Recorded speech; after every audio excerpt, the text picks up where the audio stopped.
2 veces al día en días 1, 3 y 5, podríamos pasar a lo convencional, la misma dosis, pero en días 1, 2 y 3.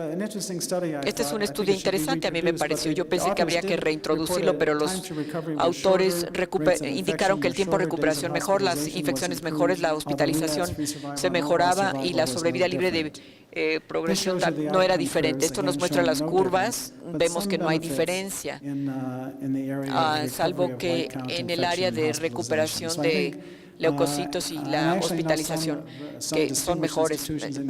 Hay algunas instituciones que han ido, por lo tanto, adoptando esta estrategia, pero yo pienso que antes de hacerlo se requiere de más estudio. Hablemos ahora de la enfermedad residual mínima. Pudimos detectar enfermedad residual mínima mediante técnicas cada vez más sensibles. Quizá el mejor estudio es de NMP1 y CBF para las leucemias mielógenas agudas, pero creo que es complejo por la heterogeneidad genética. Tiene buenas implicaciones pronósticas, siguiendo la quimioterapia y también para determinar quién debe de someterse a trasplante halogénico, pero creo que esto rápidamente se irá incorporando a la práctica clínica de rutina. Déjenme mostrarles algunos estudios importantes. Este es uno publicado por el doctor Adam Ivy en el New England Journal el año pasado en pacientes NMP1 estudiadas mediante PCR, pacientes de riesgo estándar, que muestran una mejoría en la sobrevida global y una tasa de recidiva disminuida entre pacientes que eran NPM1 negativos. Este es el estudio del doctor Rocky y colegas de Seattle, del equipo de trasplantes, y creo que es bastante notable, porque si un paciente que va a someterse a transmutación, esta vez por citometría de flujo y no por técnicas moleculares, se detecta y tienen un resultado bastante favorable. Pero si el paciente tuvo enfermedad residual mínima por citometría de flujo antes de trasplante, tienen un desenlace bastante malo y notablemente tan malo como si tuvieran enfermedad morfológica flagrante. Esto nos ayuda entonces a responder preguntas a quién mandar a trasplante, o si tienen MRD, si se les intenta hacer alguna inducción o hacer alguna otra estrategia investigacional para tratar de erradicar MRD, o si hay que proceder al trasplante. Otro estudio que fue presentado por el doctor Barketto de Australia, que pasó 2 años con nosotros en nuestra institución, y varias colegas planteaban la pregunta de que si se utilizara la citometría de flujo conjuntamente con secuenciación de siguiente generación, ¿acaso la combinación te va a dar un mejor manejo de EML o MRD? Y bueno, vemos que la citometría de flujo es útil, pero si eras negativo para ambos, tenías un muy buen resultado. Números pequeños en los pacientes, pero este podría ser el futuro pretrasplante. Algunos cuantos comentarios de MRD o enfermedad residual mínima. ¿Qué será la práctica clínica? Que obviamente será de importancia y bueno, rápidamente podemos decir que es un indicador pronóstico inequívoco. Tenemos tecnologías cada vez más sofisticadas para detección. Claro, hay algunos riesgos de sobreinterpretación de cantidades mínimas de enfermedad, y yo creo que aquí necesitamos estudios aleatorizados para mostrar beneficio de manera convincente de cualquier intervención terapéutica. Un comentario sobre los adultos mayores.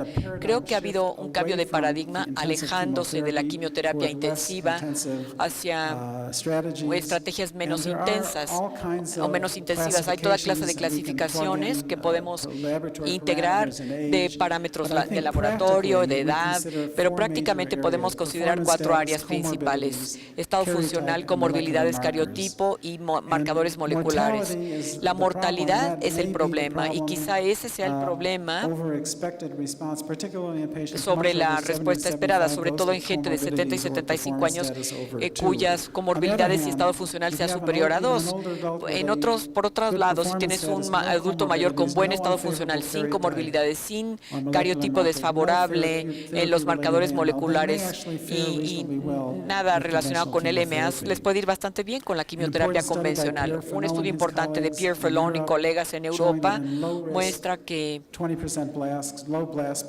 en AML de 20% de blastos, se comparan los diferentes esquemas versus azacitidina y se compara la sobrevida global. Creo que esto llevó a que este fármaco surgiera como estándar de atención. Más recientemente, presentado por el Dr. Don Brand y colegas en Blood en 2015, vemos aquellos pacientes con citogenética de mal riesgo y nuevamente esto sugiere para azacitidina que es un estándar de atención razonable para los adultos mayores con mala citogenética. Y ahora voy a dedicar los últimos momentos a hablar de algunos tratamientos novedosos. Pues quería yo copiar esto para que lo pudieran tener, pero bueno, hay muchísimos estudios que les podría yo mostrar, pero hay 5 más incluso que hablan de muchos otros agentes, pero déjenme mostrarles los que yo creo que serán más efectivos y más importantes y más interesantes. Primero, hay un nuevo inmunoconjugado que se ve muy prometedor y que ha sido combinado con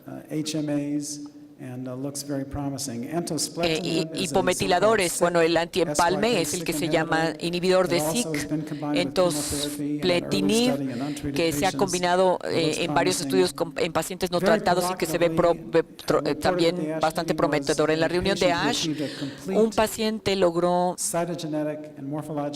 remisión citogenética y morfológica con un rearreglo de QT3, y esto es incluso difícil de lograr con quimioterapia. Un segundo paciente con la misma anomalía tuvo una remisión casi completa, así es que esto pues es atractivo. Selinexor inhibe la proteína de transporte nuclear exportina. El trombopag, también este es un receptor de TPO, un agonista de receptor TPO, y bueno, se presentó en la reunión de la ASH y sugiere que hay un acortamiento drástico del tiempo de recuperación plaquetario. Se dice que después de la terapia de inducción se tuvo una pico plaquetario de 719,000. Entonces la gente está pues esperanzado de que el trombopag o algunos otros de estos agonistas se puedan incluir para la terapia post-remisión. Creo que uno de los más prometedores es venetoclax, otro inhibidor de BCL2, combinado con ARA-C de baja dosis y con hipometilantes que ofrecen un buen resultado. Vemos ahora aquí Vastastuximab o SGN-CD33A, desarrollado por Seattle Genetics, y es bastante parecido a Myelotern, pero tiene dímero de PDD con una alta afinidad que provoca falla de la reparación del ADN. Quería yo mostrarles aquí un resultado de venetoclax en baja dosis de ARA-C presentado por el Dr. Andrew William y colegas en ASH. Estos son adultos mayores no tratados en números pequeñísimos de pacientes, pero que son realmente resultados bastante evocadores. Dosis de ARA-C baja más venlafaxina en pacientes mayores. Ahora vamos a dedicar 1 o 2 minutos para hablar. Bueno, creo yo que uno de los agentes que está recibiendo la mayor atención y que podría resultar aprobado muy pronto, inhibidores de la IDH y malignidad. Bueno, es una enzima muy potente del ciclo del ácido cítrico. Los dos más importantes, IDH1 se encuentra en el citoplasma, IDH2 en mitocondrias, y la mutación de IDH produce 2-HG, que es un oncometabolismo putativo que bloquea la diferenciación celular normal. Estos son resultados precoces presentados por mi colega, el Dr. Eaton Stein, hace 2 años en ASH. Y si se fijan, primariamente la recaída en la población LMA refractaria, pues bueno, esto es la toxicidad en relación, bueno, relativamente son bastante pocas toxicidades en pacientes con AML aguda refractaria. Pero bueno, vemos que la tasa de respuesta global es bastante alta, más o menos 40%, y lo que es interesante es que tenemos una alta proporción de estos pacientes, 45%, con enfermedades entre comillas estables, pero muchos de ellos subsecuentemente lograron una remisión completa.